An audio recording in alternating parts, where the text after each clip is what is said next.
Hey guys, what's going on? Welcome back to another video. In today's video, I want to talk about a couple little upgrades that I just did to my bike that make the bike perform much better than it would stock. What you're looking at in front of you is the 2022 Talaria Sting. So it's the MX3, it's not the MX4, it's not the new Talaria R. This is the first generation bike that I picked up. It's just got a lot of mods on it. The only thing I believe that's left that isn't modded is the frame and then the actual gearbox. The motor's new, the gearbox isn't. That's probably going to change too.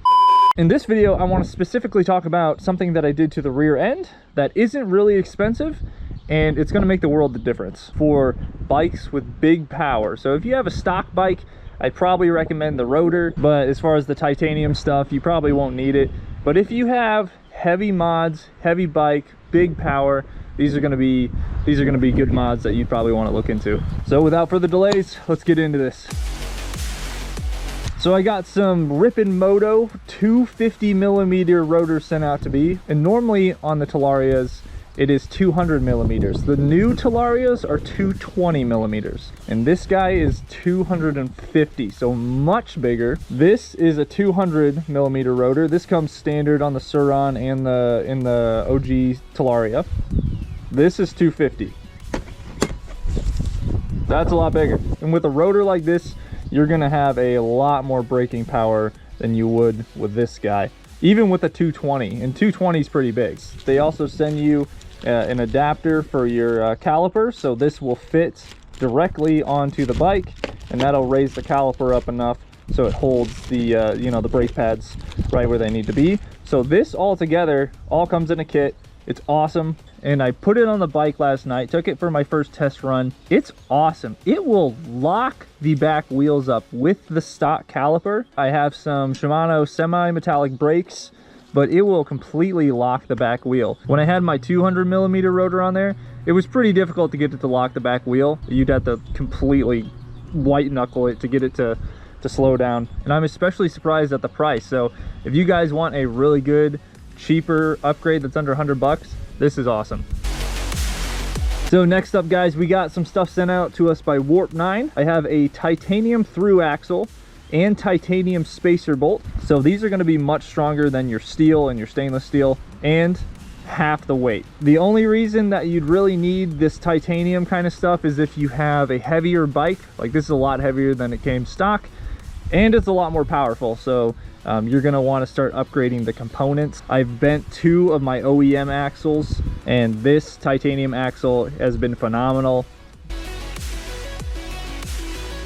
Last but not least, guys, another big upgrade if you have heavier bike, bigger power, lots of mods. So long story short, I was snapping a lot of chains.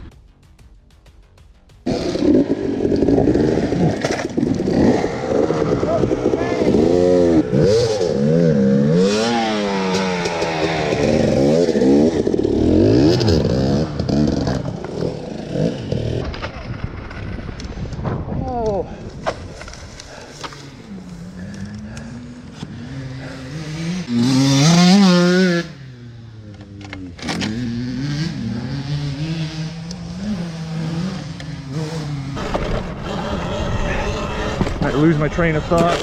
Whoa! Losing my train of thought while I'm riding. There it goes again. Oh no!